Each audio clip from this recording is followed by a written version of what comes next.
እሺ ተከታታዮች እንዴት ዋላችሁ? የዛሬው ፕሮግራማችን እጅግ በጣም በጣም በጣም የሚያስደነግጥ ፕሮግራም ነው ይዤ የቀረብኩት። ይሄ የዛሬው እጅግ በጣም የሚያስደነግጥ ፕሮግራም ዓለማችን እንዴት እየሆነች ነው? ወዴት እየሄደች ነው? ይሄንን ችግር ማን ነው ያመጣው? ማን ነው ኃላፊነቱን የሚወስደው? እሱን እናያለን። ይሄ ችግር እጅግ በጣም አስፈሪ አስጊ የሆነ ችግር ነው። እንደዚህ አይነት ችግሮች ደግሞ የመጡት አሜሪካና እስራኤል በፈጸሙት ወንጀል ነው።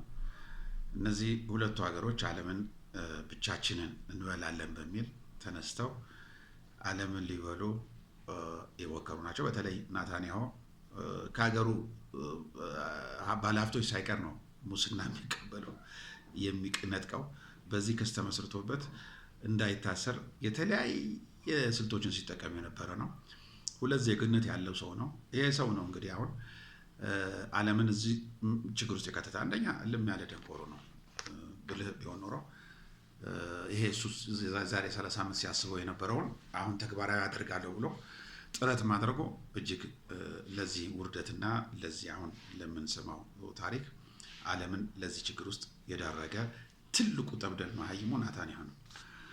ናታንያሁ የእስራኤልን ሕዝብ ወደ አዘቅት እየከተተ ነው። ምናልባት የእስራኤል ሕዝብ በዚህ በ6 ወር ውስጥ ሊወጣ ይችላል ከሀገር። አይችለውም። ኑሮውን ሊቆጣጠሩ አይችልም። ስለዚህ ሁሉም ዜግነታቸው ሁለት ስለሆነ የሚወጣ ይወጣል። ምስኪኑ ኦሪጂናሉ ግን እዛው ይቀራል። እነዚህ ግን ከሌላ ሀገር ተሰባስበው የመጡ ወንበዴዎች ወይም ማፊያዎች ደግሞ ጥለውት ይሄዳሉ። ይሄ የታወቀ ነው። ወደ ጉዳያችን እንግባ። የተባበሩት መንግስታት ድርጅት ጥናት ነው። የተባበሩት መንግስታት ድርጅት ጥናት ነው። እዚህ ጥናት ላይ የሚያሳየው ምንድነው? 52 ሚሊዮን ሰራተኞች ከስራ እንደሚፈናቀሉ በዚህ 2 ዓመት ውስጥ 52 ሚሊዮን ህዝብ ከስራ ይፈናቀላል። ይሄ ቁጥር እጅግ በጣም ከፍተኛ ቁጥር ነው። እነዚህ የሚፈናቀሉት ደግሞ አሜሪካና እስራኤል በኢራን ላይ በከፈቱት ጦርነት ምክንያት ነው። እነዚህ ሰዎች በ2 ዓመት ውስጥ ይፈናቀላሉ ብሏል። ዘንድሮ ብቻ የተፈናቀሉት 14 ሚሊዮን ሰራተኞች ናቸው። 14 ሚሊዮን ሰራተኞች ከስራቸው ተፈናቅለዋል። በሚቀጥለው ዓመት ደግሞ 38 ሚሊዮን ህዝብ ይፈናቀላል ማለት ነው። ጠቅላላ 52 ሚሊዮን ህዝብ ከስራው ተፈናቅሎ ችግርተኛ ይሆናል ማለት ነው። ይህ የተፈናቀለ ህዝብ ደግሞ ወደ በኋላ እንዴት እንደሚሆን ነግራችኋለሁ። 1.1 ትሪሊዮን ከቤት ክራይ የሚገኝ ገቢ ይታጣል ተብሏል። ይሄ 1.1 ትሪሊዮን ዶላር ከቤት ክራይ ይታጣል ይላል። 3 ትሪሊዮን ከዓለም ንግድ ኪሳራ ይገኛል ይላል። 3 ትሪሊዮን ከዓለም ንግድ ኪሳራ ይገኛል። ይሄ ሁሉ የመጣው ከምንድን ነው? እስራኤልና አሜሪካ ኢራንን በመውጋታቸው። ሌላው የነዳጅ ዋጋ መጨመር በምግብ ለሰው ልጅ በሚያስፈልጉ ነገሮች ላይ ከፍተኛ ዋጋ ጭማሪ ያሳያሉ። ምክንያቱም ነዳጅ ሲጨምር ማጓጓዣ ይጨምራል፣ መርከብ ይጨምራል፣ አውሮፕላን ይጨምራል፣ መኪና ይጨምራል።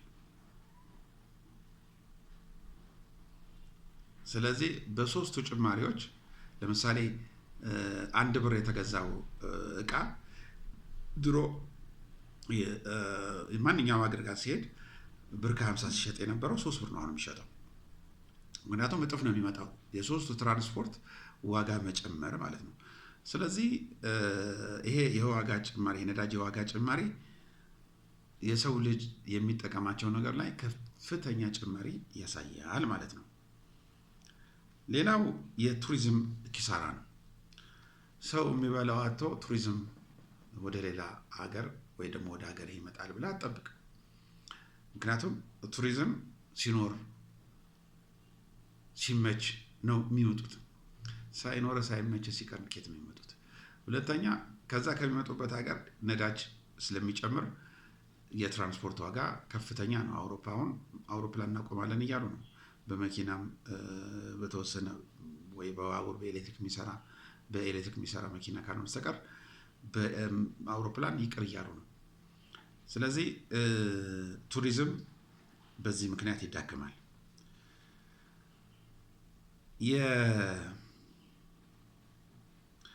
በዚህ ጉዳይ ላይ በከፍተኛ ደረጃ ሊጎዱ የሚችሉት የአረብ ሀገሮችና አውሮፓኖች ናቸው። እንዴት ነው እነዚህ ሁለቱ ሊጎዱ የሚችሉት? ወደ ኋላ እመጣለሁ። ስደተኞች ይበዛል። ስደተኛ በጣም ይበዛል። 52 ሚሊዮን ህዝብ ስራ አጥቷል።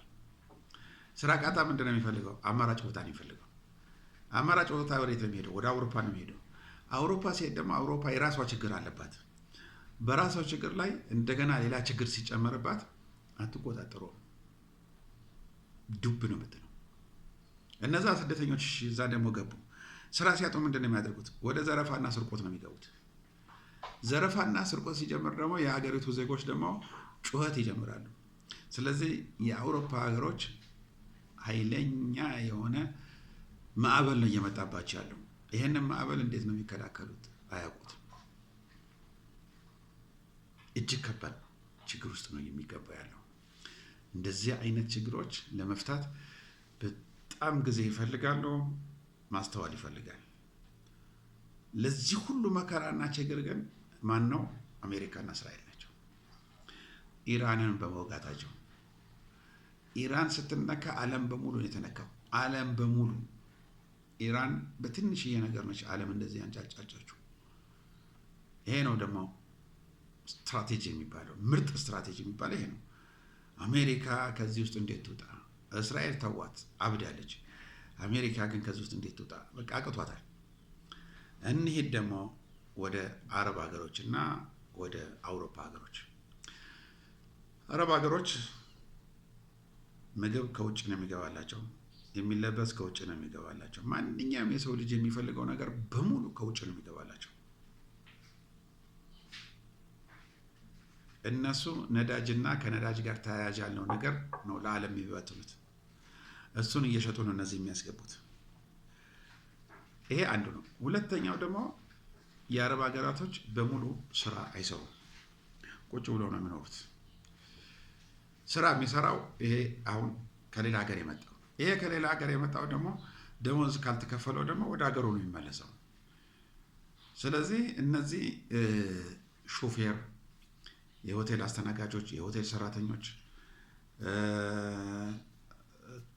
በቱሪዝም ስራ የሚሰማሩ ሆቴሎች፣ የተለያዩ የንግድ ቦታዎች በእነዚህ በውጭ ሀገር ዜጎች ነው የሚሰራው። ስለዚህ እነዚህ ሰዎች ሄዱ ማለት አከተመ። ቱሪዝም ትልቅ ኪሳራ የሚያመጣው ለነዚህ ለአረብ ሀገሮች ነው። ምክንያቱም ብዙ ሰው ወደ አረብ ሀገር ይሄዳል። በተለይ ወደ ዩናይትድ አረብ ኤምሬት፣ ወደ ሳውዲ አረቢያ፣ ወደ ኳታር ይሄዳል። ስለዚህ እነዚህ ሀገሮች ከቱሪዝም ሲያገኙት የነበረውን ገቢ ያጣሉ። ሰራተኞቻቸው ደሞዝ ሊቀንሱ ይሞክራሉ። ደሞዝ ሲቀንስባቸው ሰራተኞች ጥለው ወደ ሀገራቸው ይሄዳሉ። ስለዚህ የሰራተኛ እጥረት በእነዚህ ሀገሮች ይገጥማል። እንደገና ደግሞ ለሰው ልጅ የሚያስፈልጉ የሚገለገሏቸው ነገሮች ደግሞ በከፍተኛ ደረጃ ዋጋቸው ይጨምራል። ይህ ሲሆን የአገሪቱ ሕዝብ የኑሮ ለውጥ ይመጣበታል። ስራ እንዲሰራ ሊገደድ ይችላል። ያንን ለማድረግ ጊዜ ይፈልጋል። ይሄ ሁሉ ችግር ከየት ነው የመጣው? ከነዚህ ከሁለት ሀገሮች ኢራንን በመዋጋታቸው። ዓለም እጅግ በጣም አደገኛ ሁኔታ ውስጥ ከተዋታል። እነሱ ከዛ ለመውጣት ይችላሉ ወይ? እስራኤል አብዳለች፣ ተዋት። አሜሪካ ግን ኃይለኛ ጭንቀት ውስጥ ነው ያለችው። በቃ ብትመክር አልሆነላትም። ራሷ በሰላማዊ መንገድ ሲያልፍ የነበረ መርከቦች ራሷ በመጣችው ጦርነት አዘጋጁ። አሁን ክፈቱልኝ ብላ ነው የምትለምነው። ራሷ ጦርነቱን አምጥታ ራሷ ያንን ቦታ አቆጣጠራለሁ ብላ አሁን በእናታችሁ ክፈቱልኝ፣ በድርድር አይሆንም። በቃ እነሱ አሁን ኢንተርናሽናል ሎ ወይ የዓለም ሕግን በተከተለ መስመር ተጠቃሚ ናቸው። ቀያንን ጥቅማቸውን የጠየቁት አከተመ። ይሄ ኢራን መብቷ ነው፣ መብቷን ጠይቃለች። በመብቷ ደግሞ ማንም ሊደራደር አይችልም፣ ማንም ሊነጋገር አይችልም። የዛሬው ፕሮግራማችን ይህን ይመስላል። ስለተከታተላችሁን እጅግ በጣም አመሰግናለሁ። ሰላም ዋሉ። ቻው ቻው።